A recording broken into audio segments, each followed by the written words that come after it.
Hey everyone, welcome to my channel. I hope you're all having a fantastic day. The morning sun spilled through the tall windows of the penthouse, warm and golden, but Kelly Ripa barely noticed it. Her phone trembled in her hand, the screen glowing with a message that had arrived only moments earlier.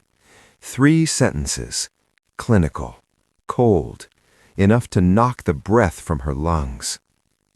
Across the room, Mark Consuelos stood by the kitchen counter, pouring coffee like it was any other day. He looked calm, too calm, wearing that familiar half-smile that had carried them through decades of life together. But Kelly knew him better than anyone. She could see it in the tightness of his shoulders, the way his jaw flexed when he thought no one was watching. "Mark," she whispered. He turned.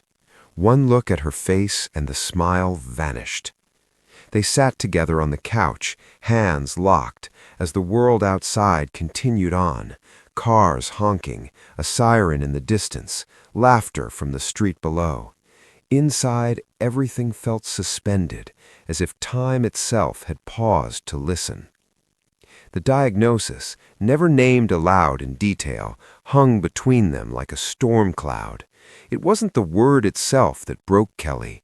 It was the uncertainty, the questions, the what-ifs. She pressed her forehead against Mark's shoulder, and for the first time in years, the unstoppable Kelly Ripa began to sob. Mark didn't say much. He just held her. His hand moved in slow circles on her back, steady and grounding, as if to say, "I'm still here. I'm not going anywhere." Later that day, news outlets buzzed with speculation.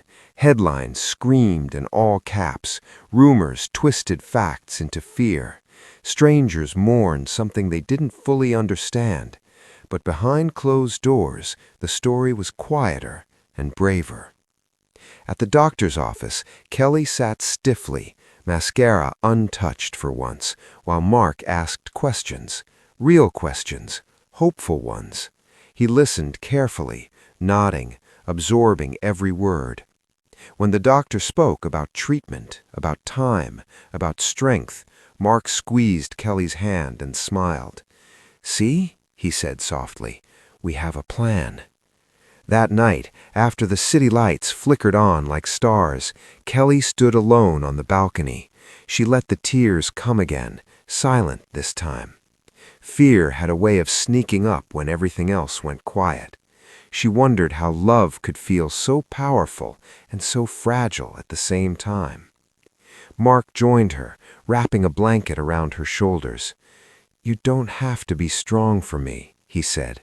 "I need you, all of you, even the scared parts." She looked at him then, really looked, at the man who had been her partner in chaos, in laughter, in late-night rehearsals and early morning alarms, the man who still made her laugh when she least expected it.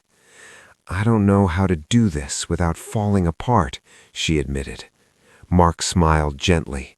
"Then we fall apart together, and we put ourselves back together, like always." Days turned into weeks. Some were heavy, some were hopeful. There were mornings filled with fatigue and evenings filled with laughter that surprised them both. Friends checked in, family showed up, love arrived in meals left at the door, and texts sent at just the right moment. And slowly, almost imperceptibly, fear loosened its grip. Kelly learned that sobbing didn't mean surrender. Mark learned that accepting help didn't mean weakness. Together, they learned that devastating news doesn't end a story, it reshapes it. One evening, as they sat watching the sunset paint the sky in soft pinks and purples, Kelly rested her head on Mark's shoulder. "We're still us," she said. Mark kissed the top of her head. "We always will be."